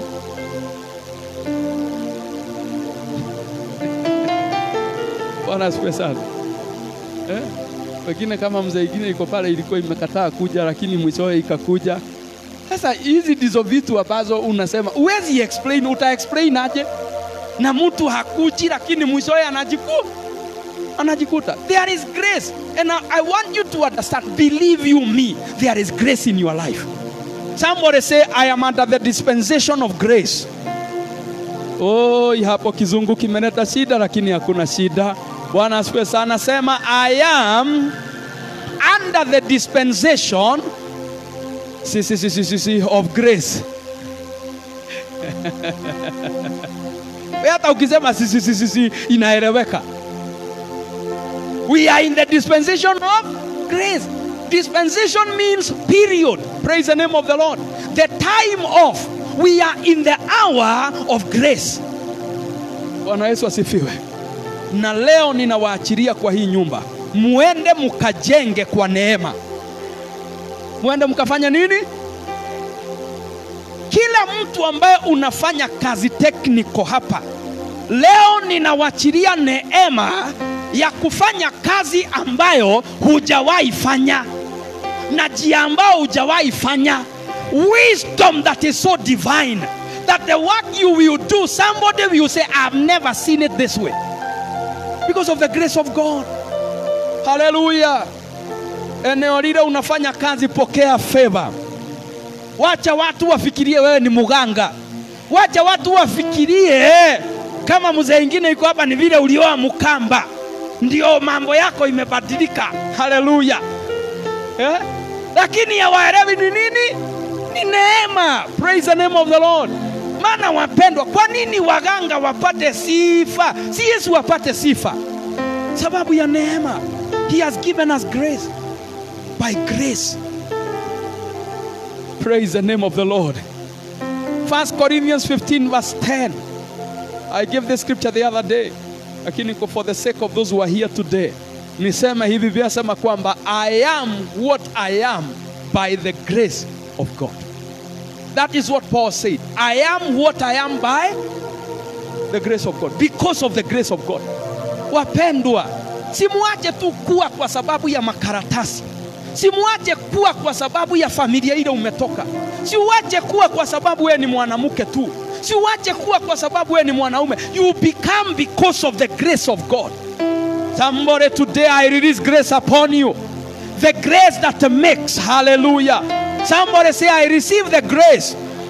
The grace to become. Hey, somebody say it again. I receive the grace. The grace to become. Na waachilia hiyo neema ya kuwa, neema ya kufanyika, neema iwafanye, neema iwatengeneze, neema iwabadilishe katika jina la Yesu. Neema ikufanye mtu tofauti. Neema ikufanye mtu ambaye hata mtu akitaka kukufuta kazi anarudi anakuita kado, anakwambia wewe huwezi enda. Si kwa vile hange kufuta. You are made by grace. Hallelujah. Jeremia akaambiwa na Mungu, nitakufanya mji mkubwa ambao unakuta za shaba, watapigana na wewe hawatakuweza. Nitakufanya kama nyumba ya chuma, hata anayekuchoma hawezi chomeka. Somebody say, I receive the grace. Somebody say, I receive the grace. Praise the name of the Lord. Jeremiah was not different than any other man. He was not born of an angel. He was born of a woman. The Bible says, before you were born in your mother's womb, I knew you and I chose you to be a prophet. I gave you the grace to become a prophet. Grace to become. Somebody say, oh God, I receive the grace to become. Amen. Neema ya kufanyika iwe juu yako. Ufanyike. Uache tu. Wapendwa, tuache kufanywa na watu. Ati mtu anakuwekelea kijina, anakuwekelea ati kwamba wewe unakuanga mwizi kazini, anakuwekelea wewe hata ueleweki kama unatumianga uganga, na hiyo jina inashika. Wapendwa, majina mengine kwa hii neema ya Bwana, natangaza majina hayo yaanguke chini katika jina la Yesu. Upate jina ambalo linatokana na neema. Do you hear what I'm saying? I release the name of grace upon your life. The name that comes by grace. The workings that come by grace. Vitu ambazo zinatokana na neema. Heshima ambayo inatokana na neema iwe juu ya maisha yako. Bwana asifiwe. Sasa Mungu atabidi awasaidie. Kuna vitu ambazo neema inaleta. I want to finish off by saying 2 Corinthians 8 verse number 9. 2 Corinthians 8:9, the Bible says, for you know the grace of the Lord Jesus Christ, that though he was rich, yet for your sake he became poor. You know the grace. You know what? Sasa ndio maana nakwambia lazima ujue. Ukijua kuna mabadiliko inakuja kuhusu neema. Muijue neema yake Bwana wetu Yesu Kristo, ya kwamba ikawaje yeye alikuwa tajiri, alikufa nini? Masikini. And why did he die poor? For your sake he became poor, so that you by his poverty might become rich. Sijui kama umeshika hiyo. Kwa neema, si munaelewa hiyo neno? Juu ya neema ya Kristo, Yesu kwa sababu ya neema alikufa bila nguo. Wacha vile mnaonanga amechorwa akiwa na kanguo. Hakukuwa na hiyo. Aliwekwa uchi. Uchi kabisa, kwa sababu ni mtu amekodemiwa kufa. Jina la Bwana libarikiwe. But what was going on? Mambo haya yote yakifanyika, the reason was one, that he became poor that I may be rich. That is the work of grace. Somebody say, by grace I will be rich. Somebody say again, by grace I will be rich. Kwa hivyo nataka kusema hivi kuanzia siku ya leo, na mkuje Wednesday na Thursday na Friday na Saturday tuombe. Jina la Bwana libarikiwe. Na I was saying this, na hii corona ikiisha tutakuwa na conference nyingine sasa ya masaa mengi. Wacha ya masaa mawili, ya masaa mingi ya kuomba. Maana kuna vitu tutawachilia katika jina la Yesu. In fact nimepapasi hivi ya kwamba kuna wewe wacha hata I just believe that by Christmas hii kitu itakuwa imeondoka. Miaka mingi nimeenda mikutano nje, nikawahubiria watu na huko. God willing, if coronavirus will not be there, ama restrictions zile tunakuwa nazo hazitakuwepo, period ya Christmas sisi tutakulia hapa. Tutakulia wapi? Sio Christmas tutakuja kukula, sisi tutakula vinono vya mbinguni. Sio kama mnaelewa. Na mwaka huu hata wale wananisikiza online, in case huwa nakuja kwenu December, sikuji. Nitakuwa huku. Kama unataka kuja wapi? Hapa tutakuwa tumemaliza manyumba. Mahali pa kulala patakuwa available. Come for the conference. Bwana asifiwe sana. Usiniangalie vibaya, siedi. Bwana asifiwe sana. Naona kuna watu wameanza kwa wewe pastor wewe, haya tutaona. Bwana asifiwe sana. But I want to say this because ninataka tukutane. Kuna neema ambayo inaleta vitu ambazo hatungepokea. Mnajua Mungu wetu kama vile nimeongea asubuhi, our God is rich. Ephesians chapter 2 verse number 4. Were you here? Biblia inasema vizuri, for God is rich. Wachana na hizo zingine, wewe fikisha hapo kwanza. God is what? Sasa kama Mungu ni tajiri, kwa nini unataka mimi nikae na umaskini? Baba yangu ni tajiri na mimi nikae na umaskini? Wewe kuja hapa Wednesday na Thursday. Tu hapo ndipo tunaanzia. Tutaanzia katika Luke 15. Lazima the prodigal son akubuke baba yake ni tajiri. Na naomba kutoka leo akili yako iachiliwe. Ianze kufikiria kama mtoto wa tajiri. Bwana Yesu asifiwe. Uanze kufikiria kama mtoto wa nani? Uache kufikiria kama mtoto wa maskini. Na ndio huwa nasema hivi. Ndio maana unasikianga tukiongea injili nyingine. Na ndio tunabadilisha mambo. Praise the name of the Lord. Unaonanga hii kama madhabahu hata kama si kubwa kwa maridadi. Maana nataka akili yako ibadilike. Uache kufikiria tu vitu duni. Tu vitu tu nomo hapo hivyo. Hata haijarebeka, tutairebesha. Ikuwe mahali penye utukufu. Kanisa iwe mahali pazuri. mahali unakuja hata unajisikia na akatudhomaga kwa itoka we. Na mnajua ni nyinyi hamjui kanisa hii hapa ni kanisa ya matajiri. Sasa nyinyi kama hamjui shauri yenu. Amen. Sasa mimi nataka uamini, wachana na kanisa, wachana na pastor. Mimi nataka ujue, si wewe ni mtoto wa Mungu. Wangapi wanaamini hapa ni wana wa Mungu? God is your father. Your father is a super billionaire. Hata sijui ataitwa nini, maana ndio maana nimeita super billionaire. Si watu mashiringi, si ule wa kupeana tu vitu tuwili tutatu. One who is able to give exceeding abundantly above. Blessed be the name of the Lord. Aminini wapendwa, tumeitwa na Mungu ambaye ni tajiri. Tumeitwa na Mungu ambaye ana mali, ana utajiri wa ajabu. Yesu alikufa masikini tutajirike. Somebody say, I refuse to be poor. You can't say it like that and then you remain the same you are. I want you to say it better. Can you say, I refuse to be poor? Sasa kulingana na vile unaongea, sasa ndio umefika kama kuota ya sauti ya mtu ambaye anaongea akiwa ameshika na ameamini. Hebu sema vizuri, nimekataa kuwa masikini. Hata kama utabidi ugonge kitu, gonga, kwa sababu lazima ieleweke. I refuse to be poor. Because my God is not poor. He is not an author of poverty. Praise the name of the Lord. Na kwa sababu ya neema, Yesu alikufa nini? Masikini. Ili sisi tufanyike nini? Hebu sema ili sisi. Hebu sema hata wengine wasipoingia, ili mimi niweze kutajirika. Ndio maana Yesu alitolewa nguo nivae vizuri. Jina la Bwana libarikiwe. Somebody jiguza, panguza hiyo kavumbi kidogo. Yes. Excuse me. Can you do it symbolically? Because you will. Utavaa. Jiangalie kidogo. Hata unaweza fanya practice, usimame hapo, usimame mbele ya hiyo kioo, ujiangalie vizuri. Sasa shida yenu nawaambianga prophecy alafu mnakataa. Usimame hapo mbele ya hiyo kioo, ujiangalie vizuri. Uzunguke kidogo. Haya, ninaongelesha watu ambao hawana imani. Ikarathi huo uikarete. Hata unaweza zunguka kidogo ufanye catwalk na uulize neighbor, how do I look? And how do you see me in the future? How do you see my future dress? My future How do you see it? How do you see my suit? How do you see the suit I'll go and buy in Japan? How do you see it?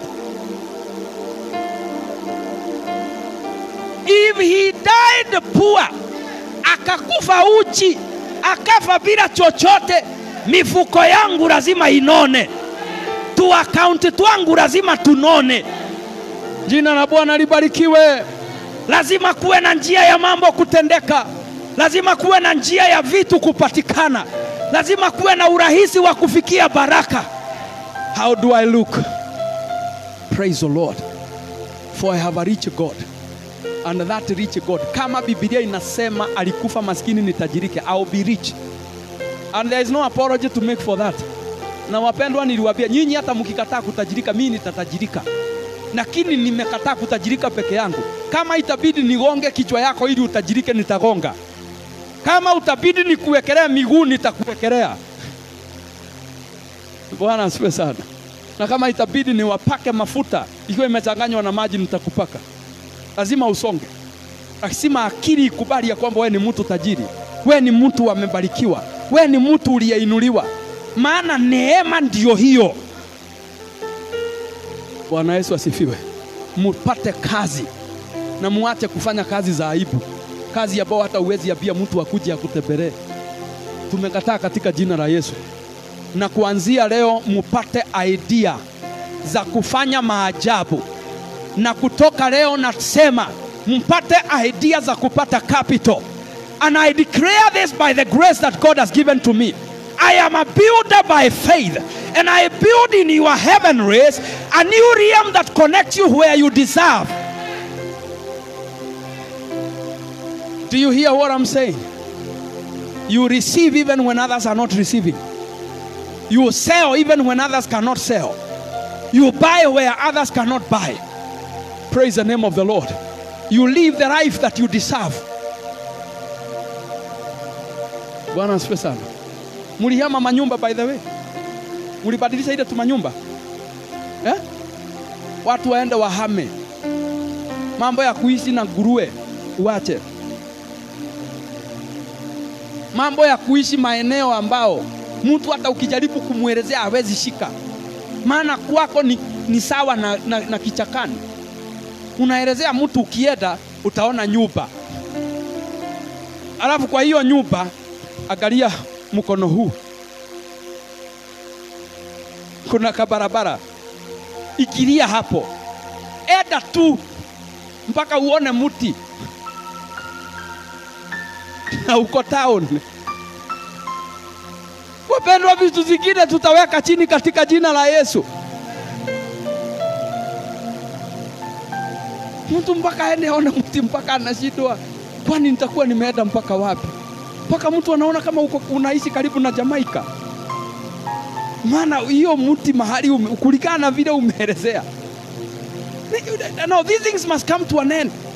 And brethren, I want to say this by the grace that God has given me. It is the will of God for us to live a beautiful life. Injili na aibu hazifuatani. Hazifanani, si kitu moja. Injili na aibu si kitu moja. Na siamini kuokoka na kukaa katika uchochole. Unless uniambie the gospel does not work. Provoke the grace. Praise the name of the Lord. Sasa wale ambao unaweza tupatane online kuanzia Tuesday tuendelee na ule ujumbe. Bwana asifiwe sana.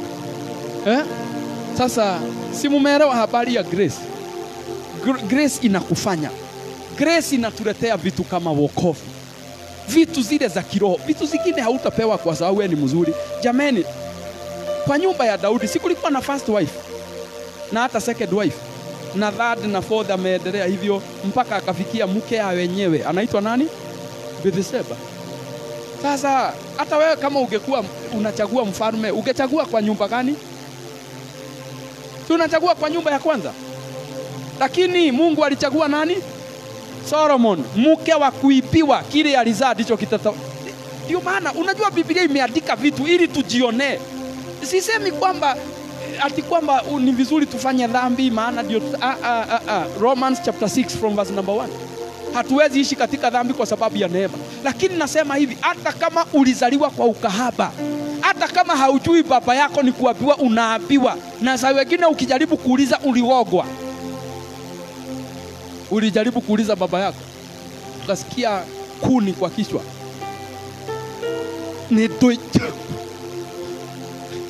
Unauliza nini hapa? Sitaki kujua kama una baba ama hauna. By the way, hakuna mtu ana baba.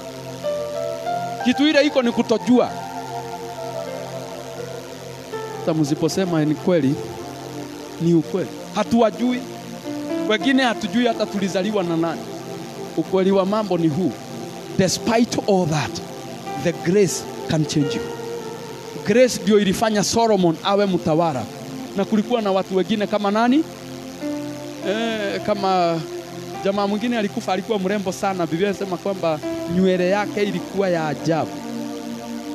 Ndugu yake Absalom. Na ndugu yake mwingine alikuwa anaitwa nani yule alikuwa anaitwa nani? Amunoni. Walikuwa watu wa ajabu.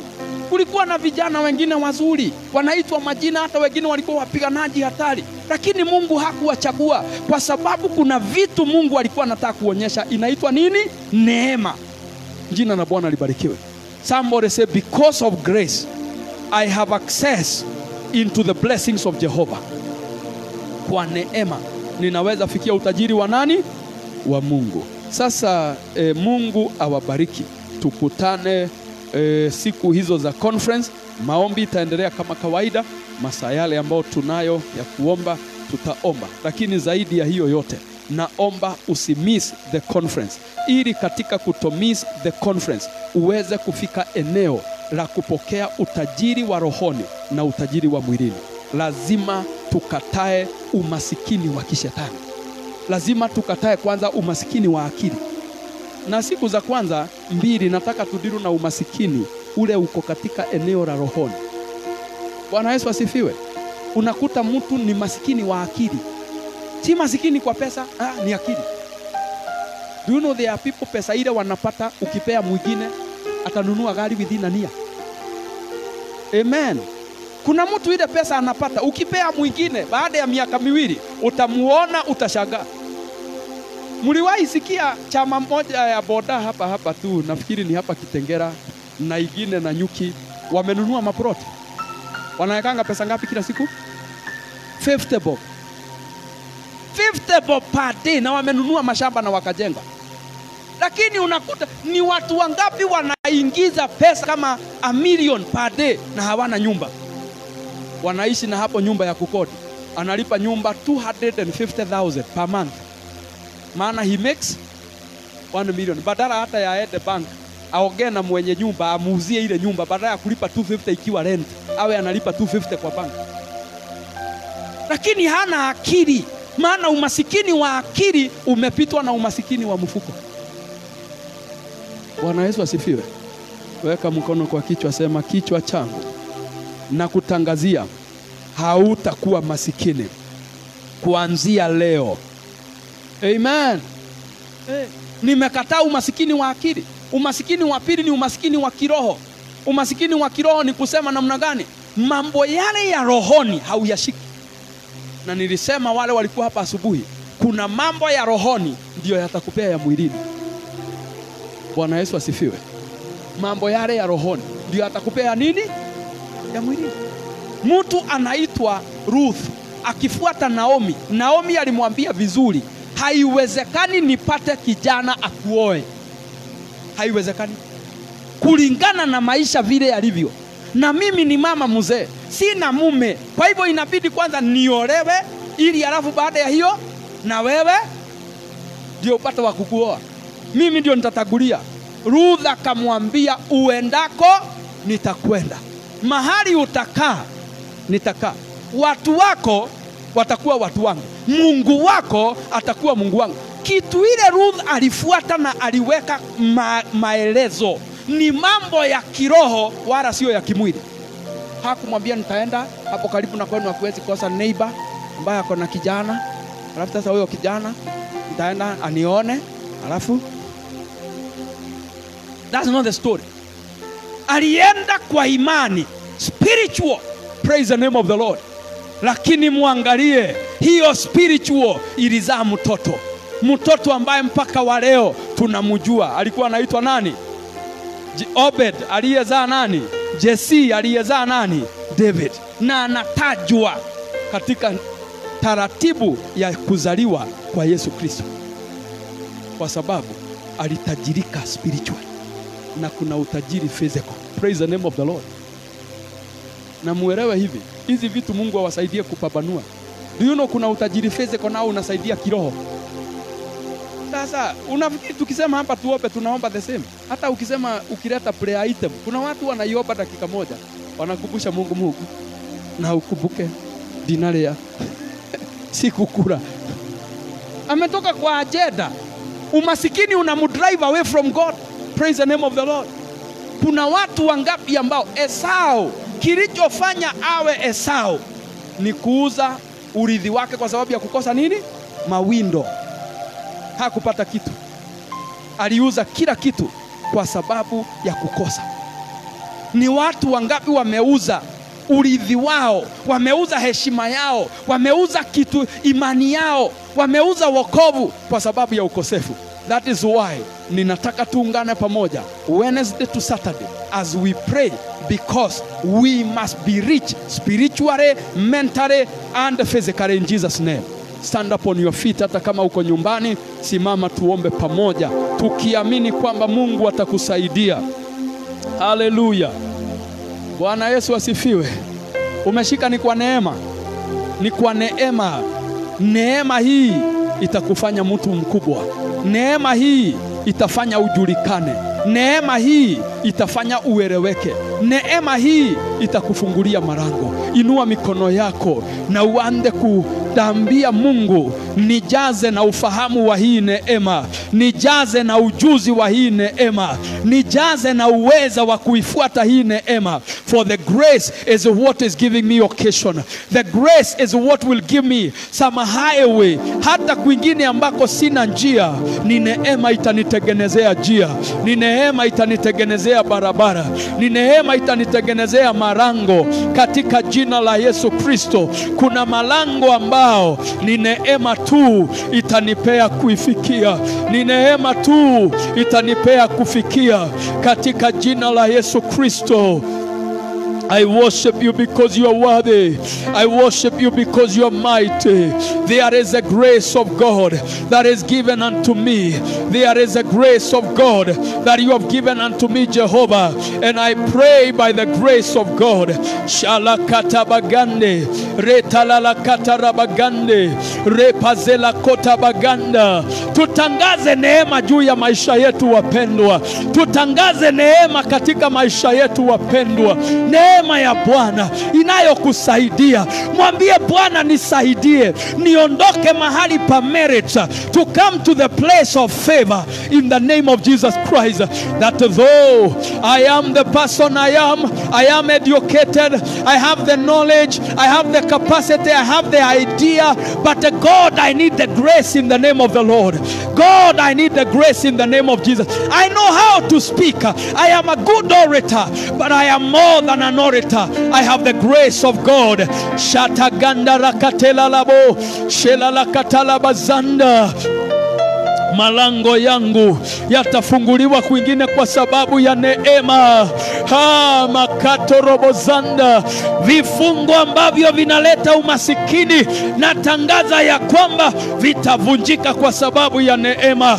Vifungo ambavyo vinatokea kwa sababu ya mabaya, kwa sababu ya matendo mabaya ambayo watu wameyatenda, ninatangaza vitakatwa na neema.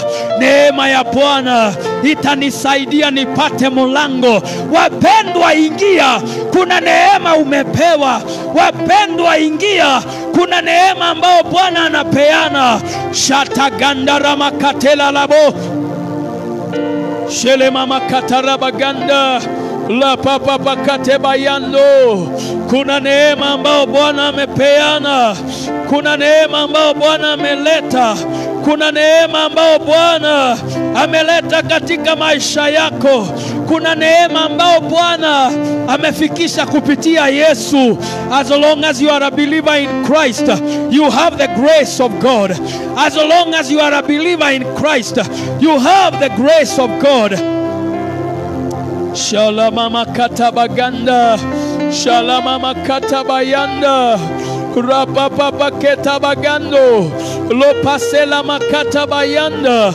I know there is a grace of God. I know there is a favor of God. I know there is a goodness of God upon your life. Shele mama mama mama rakatala baganda, rapasala makatorobozande, lepazila kotabazanda, rakatala makaya. I know there is a grace of God.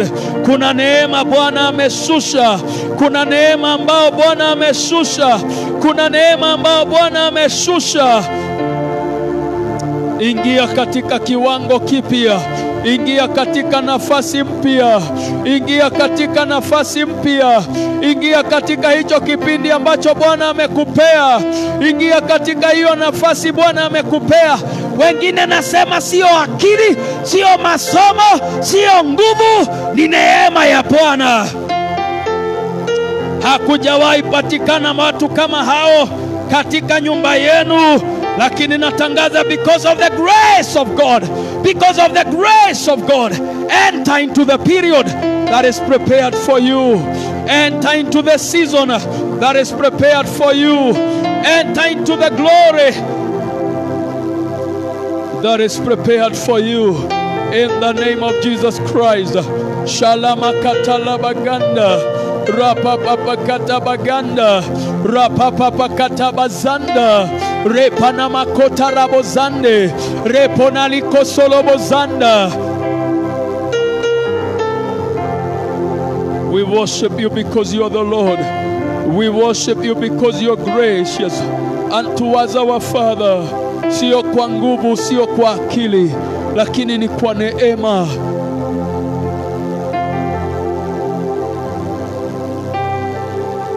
Paulo akasema vile tumesoma Wakorintho wa kwanza 3:10, by the grace I am a builder. Inua mikono yako na nataka utangaze, neema ipo mikononi mwangu na nitakuwa mjenzi kuanzia leo. Neema ipo katika moyo wangu na nitakuwa mjenzi.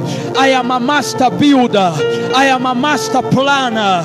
Nitafanya vitu ambazo sikuwahi fanya. Nitafanya vitu ambao merit hainiruhusu. Nitafanya vitu ambao akili hainiruhusu. Nitafanya vitu ambao nguvu ya moyo, nguvu ya mikono haiwezi. Lakini kwa sababu ya neema nitafanya katika jina la Yesu. Because of the grace I am moving. Because of the grace I am moving. Because of the grace I am walking. Because of the grace I am alive. Because of the grace I will do. Because of the grace I will achieve. For the glory of God. To the glory of God. Pokeeni neema ya kuwa. Pokeeni neema ya kufanyika. Pokeeni neema ya kufanyika. Pokeeni neema ya kufanyika. Pokeeni neema ya kuwa katika jina la Yesu. Makatala bagande leposila la katala maganda la posiela katabayando lopasila katarabazanda. Tangazia mikono yako ina neema. Tangazia moyo wako una neema. Tangazia akili yako ina neema. You are a builder by the grace of God. You are a builder by the grace of God. We worship you because you are good, our Father, by the grace that we have received.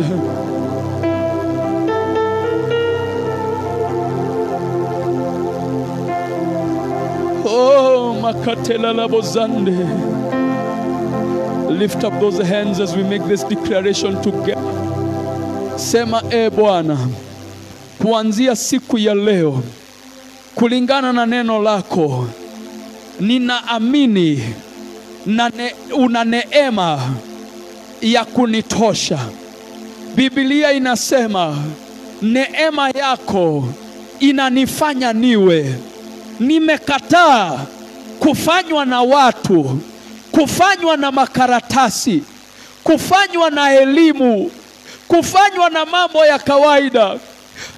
Bwana, juu ya haya yote nataka kufanywa na neema. Nataka kuundwa na neema. Nataka kupewa nafasi na neema. Katika jina la Yesu natangaza leo, kazi ya mikono yangu itafanikiwa zaidi kwa sababu ya neema. Maisha yangu nitapata njia kwa sababu ya neema. Natangaza ya kwamba mambo niyatendayo yatafanikiwa zaidi kwa sababu ya neema. Nimekataa uchochole na umasikini, na leo nimekubali neema yako iliyoitoa wakati ulikufa masikini ili nitajirike. Natangaza kwa hiyo neema mimi ninatajirika. Kwa sababu ya hiyo neema mimi ninainuka. Kwa sababu ya hiyo neema mimi ninaongezeka. Natangaza kuanzia leo, mahali ya wengine hawakupita, nitapita kwa sababu ya neema. Mahali wengine hawakufanikiwa, nitafanikiwa kwa sababu ya neema. Mahali kuna magonjwa, nitapona zaidi kwa sababu ya neema. Bwana, niongoze kwa neema. Katika jina la Yesu ninaomba na kuamini. Na mtu aseme amen. Give glory in the house of the Lord.